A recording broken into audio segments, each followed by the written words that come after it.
5 நிமிடத்தில் வழக்கை என்னால் முடித்துவிட முடியும். ஆனால் நலன் கருதி இருவரையும் அழைத்து வர வேண்டுகோள் விடுத்திருப்பதாக நீதிபதி சொல்லியிருப்பதாக வழக்கறிஞர் கே பாலு பேட்டியளித்திருக்கிறார். இருவரின் நலன் கருதி நேரில் வர முடியுமா என நீதிபதி சொன்னதாக வழக்கறிஞர் கே பாலு தெரிவித்திருக்கிறார். மாலை 5 மணியளவில் நீதிபதியின் சாம்பரில் இந்த பேச்சுவார்த்தை என்பது நடைபெறுவதற்கான ஒரு சூழல் என்பது உருவாகி இருக்கிறது. 5 நிமிடத்தில் வழக்கை என்னால் முடித்துவிட முடியும் என நீதிபதி ஆனந்த வெங்கடேஷ் கூறினார் என பாலு தெரிவித்திருக்கிறார். இருவரின் நலன் கருதி நேரில் வர நீதிபதி அழைத்ததாக அன்புமணி ஆதரவு பாமக வழக்கறிஞர் கே பாலு பேட்டியளித்திருக்கிறார். முன்னதாக பாமக பொதுக்குழு கூட்டத்துக்கு எதிரான வழக்கு என்பது நீதிமன்றத்தில் தாக்கல் செய்யப்பட்டது.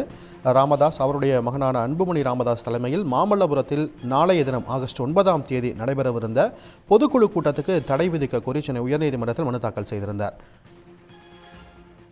நம்முடன் மூத்த வழக்கறிஞர் திரு விஜயன் இணைகிறார்.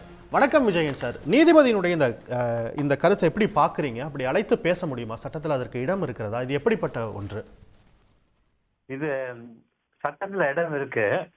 இது இதுல நீதிபதி யாரையும் அறையில கூப்பிட்டு வேற மாதிரியான முறைகளை யூஸ் படுத்தி இவங்களை பண்ணி வைக்க போறது இல்லை. அது ஒரு தப்பான புரிதல். 2 பேரும் அப்பா பிள்ளை. ஒருத்தர் ஃபவுண்டரு, இன்னொருத்தர் இப்ப லீடர். இவங்க 2 பேருக்குள்ள இருக்கிற பிரச்சனைகளை பேச்சுவார்த்தை மூலம் தேர்த்துக்கிட்டா நல்லதா அப்படிங்கிற ஒரு சஜஷனை சொல்லுவார் ரூம்ல கூப்பிட்டாக்க. அப்படி சொல்றது தப்பு இல்லை. இது சட்டமாவே முழுசா பார்த்தாக்க ஒரு ஸ்டே கொடுக்கலாம், ஸ்டே கொடுக்காம இருக்கலாம், இல்லை ஸ்டே கொடுத்தா ஒருத்தங்களுக்கு அட்வான்டேஜா இருக்கலாம், இன்னொருத்தங்களுக்கு டிஸ்அட்வான்டேஜா இருக்கலாம். அதெல்லாம் இப்போ ரொம்ப பின்னாடி இருக்கிற ஒரு விஷயம். இப்பொழுதைக்கு அவர் ரூம்ல வச்சு பேசலாங்கிறது. நீங்க எல்லா விஷயம் பார்த்துக்கிட்டீங்களாலும் சமரசம் கன்சிலியேஷன் பேசுறதும் ஒரு சாதாரண விஷயம். நீங்க இப்ப இந்த நிறைய திருமண வழக்குகள்லாம் பார்த்தீங்கன்னா குழந்தைய யார் வச்சுக்கிறது, அப்பாவா அம்மாவா அப்படிங்கிறதெல்லாம் ரூம்ல கூப்பிட்டு தான் பேசுவாங்க.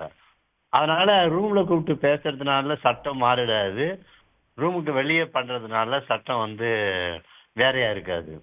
இது ஒரு முயற்சி. அனாவசியமா இது ஒரு பெரிய லெவல்ல அட்வர்டைஸ்மெண்ட் ஆகி சிக்கலை 2 பேருக்குமே சேர முடியாத சிக்கலை ஏற்படுத்தலாம் அப்படின்னு இருந்தா நீங்க 2 பேருமே இந்த விஷயத்துக்கு தீர்வு காண முடியும். ஏன்னா இந்த விஷயத்துல உண்மையிலேயே மற்ற எந்த பாமக தலைவருக்கும் அதிகாரம் கிடையாது.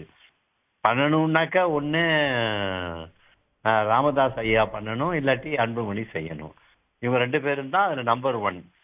அதனால அப்படி இருக்கிறதுனால நீதிபதி என்ன நினைச்சிருக்கலாம், ஒரு சமரச முறைக்கு வாய்ப்பு இருக்குதாங்கிறத முயற்சி பண்ணி பார்க்கலாம். அப்படி இல்லைன்னா மறுபடியும் மெயின் கோர்ட்லயே நடத்துவாங்க. இது மாதிரி நிறைய திருமண வழக்குகள் எல்லாம் இந்த குழந்தைகளுக்கு கஸ்டடி கொடுக்குற வழக்குகள் எல்லாம் நடந்திருக்கு.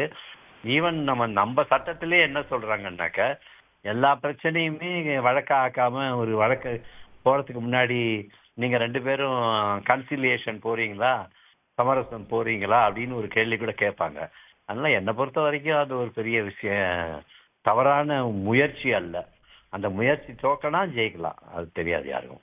திரு விஜயன் சார், இப்போ எனக்கு இதில் இருக்கக்கூடிய இன்னொரு கேள்வி, இப்படிப்பட்ட பார்வையை முன்வைக்கிறாங்க. இது தனி நபர்களுக்கு இடையிலான ஒரு சிவில் பிரச்சனை கிடையாது, கட்சி சார்ந்த ஒன்று. கட்சிக்குன்னு விதிகள் இருக்கு, அந்த விதிகளெல்லாம் பார்க்கணும். வழக்கோட ஆரம்ப கட்டத்தில் இன்னும் விசாரணை நடக்கல, தொடக்க இனிஷியல் ஸ்டேஜ்லேயே இப்படியான ஒரு பேச்சுவார்த்தை சமரச முயற்சி அப்படிங்கிறது ஒரு வேற மாதிரியான முன் உதாரணமாக அமைஞ்சிடாதா அப்படிங்கிற ஒரு பார்வையை முன்வைக்கிறாங்க. தமிழ்நாட்டில் பல கட்சிகளோட பிரச்சனையை பார்த்துருக்கோம். வட இந்தியாவில் இது போன்ற கட்சிகளுக்கு இடையிலான தலைமை பொறுப்பு தொடர்பான பிரச்சனையை பார்த்திருக்கோம். இங்க பொதுக்குழுக்கு தடை அப்படிங்கிறது தான் மருத்துவர்களுடைய பெட்டிஷனா இருக்கு. அது எப்படி பார்க்கலாம்? இல்ல, அதுக்கு தான் நானும் சொல்ல வந்தேன். இது பொது பிரச்சனை. ஏன்னா அரசியல் கட்சிக்காக சில ப்ரொசீஜர், ஒரு அரசியல் கட்சியில எதேச்சரியா இருந்தா அதை எப்படி நீதிமன்றத்துல வழக்கு போட்டு தடுக்கலாம் அப்படிங்கறதெல்லாம் அதனுடைய சட்டவிதமான கூறுகள். ஆனா இந்த சட்டத்தை எல்லாம் தாண்டி நம்ம ஒத்துக்கிட்டாலும் ஒத்துக்காட்டியும் ஒரு சின்ன யதார்த்தம் ஒண்ணு இருக்கு.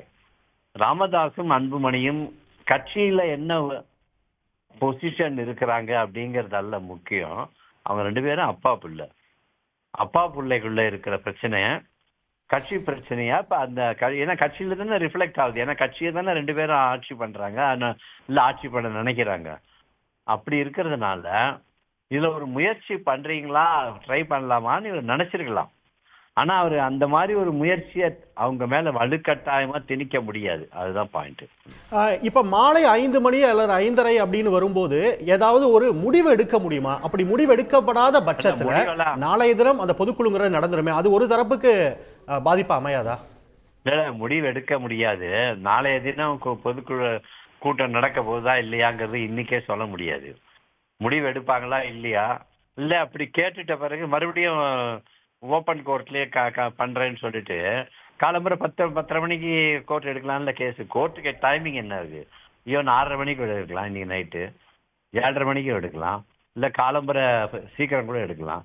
அதனால என்னை பொறுத்த வரைக்கும் அதுல ஒரு பெரிய சட்ட சிக்கல் இதுல ஒண்ணும் கிடையாது. ஒரு முயற்சி அப்படிங்கிறது என்னுடைய பார்வை. நன்றி திரு விஜயன் சார். இணைப்பில் ஒரு விரிவான பார்வை வழங்கியமைக்கு, சட்ட பார்வை வழங்கியமைக்கு நன்றி. உடனுக்குடன் செய்திகளை தெரிந்து கொள்ள சன் நியூஸ் பெல் ஐகானை கிளிக் பண்ணுங்க.